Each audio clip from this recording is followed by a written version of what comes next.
का क्या कनेक्शन है? आप अगर गोलियां चलाओगे तो भी हम सामने खड़े रहेंगे। और ये हनुमान की सेना है, और हनुमान की सेना ने तो जो सोने की लंका थी ना हनुमान रावण की, उसको जला के राख कर दिया था। ये हनुमान की सेना, ये ध्यान कर लेना आप। जब 2013 में राजस्थान में 163 विधायकों के साथ में वसुंधरा राजे मुख्यमंत्री बनी थी और उसको ललकारने वाला कोई शेर था तो वो हनुमान बेनीवाल था। तो भजनलाल जी, आपके दिमाग में कोई गलत चल रहा है उसको निकाल देना। ये वो लड़ाका है जो किसान के लिए, जवानों के लिए अपनी जान सेक सकता है लेकिन झुक नहीं सकता है। ये माता की हनुमान बेनीवाल, राष्ट्रीय लोकतांत्रिक पार्टी, राष्ट्रीय लोकतांत्रिक पार्टी। एसआई भर्ती रद्द करो, एसआई भर्ती रद्द करो, आरपीएससी को भंग करो, युवाओं को न्याय दो, युवाओं को न्याय दो। भजनलाल सरकार होश में आओ, भजनलाल सरकार होश में आओ। आज इस धरना स्थल पर लगातार 72 दिन हो गए हैं और ये भजनलाल सरकार हनुमान बेनीवाल जी का घर का कनेक्शन काटती है, घर को खाली करने के लिए नोटिस चिपकाती है। तो हनुमान बेनीवाल, भजनलाल जी ये सुन लो कि हनुमान बेनीवाल वो लड़ाका है जो तुम्हारे जैसा डरता नहीं है। और तुम्हारी जो राजनीतिक गुरु थी ना, जिसकी तुम सेवा करते थे, वसुंधरा राजे, उनको पूछ लेना कि हनुमान बेनीवाल से टकराने का क्या मतलब होता है। आज उनका पता नहीं है राजस्थान में। और आप तो चीज ही क्या हो, जब 2013 में राजस्थान में 163 विधायकों के साथ में वसुंधरा राजे मुख्यमंत्री बनी थी और उसको ललकारने वाला कोई शेर था तो वो हनुमान बेनीवाल था। तो भजनलाल जी, आपके दिमाग में कोई गलत चल रहा है उसको निकाल देना। ये वो लड़ाका है जो किसान के लिए, जवानों के लिए अपनी जान सेक सकता है लेकिन झुक नहीं सकता है। ये बिजली का क्या कनेक्शन है? आप अगर गोलियां चलाओगे तो भी हम सामने खड़े रहेंगे। और ये हनुमान की सेना है, और हनुमान की सेना ने तो जो सोने की लंका थी ना हनुमान रावण की, उसको जला के राख कर दिया था। ये हनुमान की सेना, ये ध्यान कर लेना आप। साथियों, ये वो हनुमान बेनीवाल है जो आपके लिए पहली बार राजस्थान में अगर किसी ने बात करी युवाओं की और ये कहा कि मेरे युवाओं को शिक्षित, अगर वो रोजगार नहीं दे पाती सरकार, उनको बेरोजगारी भत्ता मिले, ये अगर चर्चा करी तो राजस्थान में पहली बार हनुमान बेनीवाल ने चर्चा करी। पहली बार हनुमान बेनीवाल ने यह चर्चा करी कि मेरे किसान का संपूर्ण कर्जा माफ हो। अगर यह कोई चर्चा करने वाला था तो वो हनुमान बेनीवाल था। पहली बार राजस्थान में अगर किसी ने चर्चा करी कि टोल मुक्त राजस्थान हो तो उसकी चर्चा करने वाला हनुमान बेनीवाल था। और ये तो आपने देखा नहीं, 25 साल में आप नजारा देख लिया होगा। और जब हनुमान बेनीवाल एक आह्वान कर देंगे ना, तो तुम्हारी ये विधानसभा क्या, दिल्ली के जो तुम्हारे ऊपर बैठे हैं ना आका, उनको ये पता चल जाए कि हनुमान बेनीवाल दिल्ली आ रहा है। और तुम वो जब तक पूछेंगे ना, उससे पहले भर्ती तो क्या, आपकी भी छुट्टी हो जाएगी। ये ध्यान कर लेना। आप दिमाग में गलत फहमी हो तो उसको निकाल देना। साथियों, ये वो हनुमान बेनीवाल है जिसने राजस्थान में मां हुंकार रैलियां करके 10-10 लाख लोगों को इकट्ठा किया।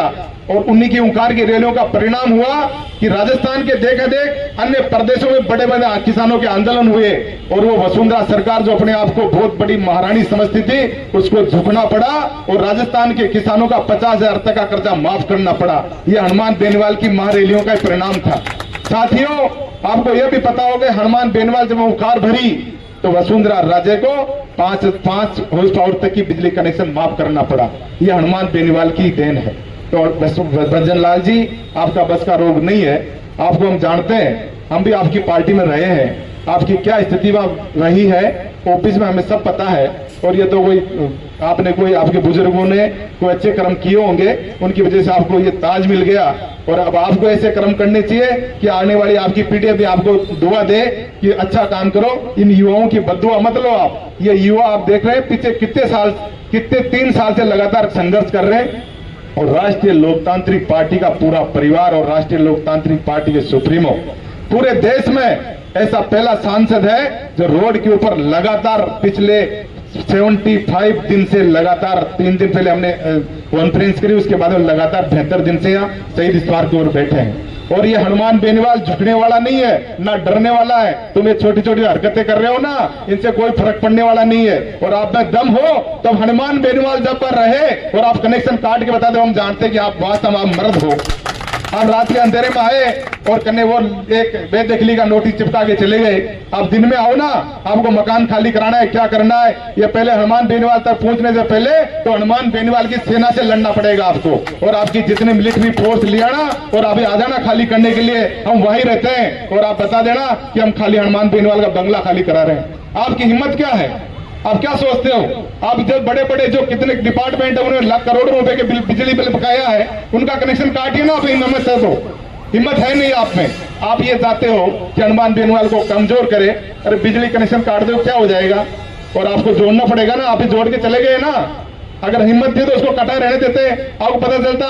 और फिर आप रात को आते हो, फोटो खींचते हो और मुख्यमंत्री जी खुद फोन करते हैं। कितनी बड़ी बात है कि मुख्यमंत्री कलेक्टर को फोन करता है, एमडी को फोन करता है और ये कहता है कि कनेक्शन काट के मेरे को फोटो भेजो। अरे तेरे को यही काम है क्या? ये बेरोजगार जो युवा है ये रो रहे हैं, गा रहे हैं। किसान खाद के लिए रो रहा है, बीज के लिए रो रहा है, बिजली के लिए रो रहा है, उसकी सुनना। ये छोटी छोटी बातों के लिए क्या ध्यान दे रहा है? तो भाइयों, आपको डरने की जरूरत नहीं है। ये वो लड़ाका है जो किसी मुद्दे को हाथ में ले लेता है तो निश्चित रूप से जीत निश्चित होती है। आपने देखा होगा कि नागौर में जो बंजारा समाज थे, कोई कहता साहब ये पॉलिटिकल माइलेज के लिए संघर्ष करते हैं। तो मैं उन लोगों से पूछना चाहता हूं कि पूरे राजस्थान में बंजारों के कितने वोट है?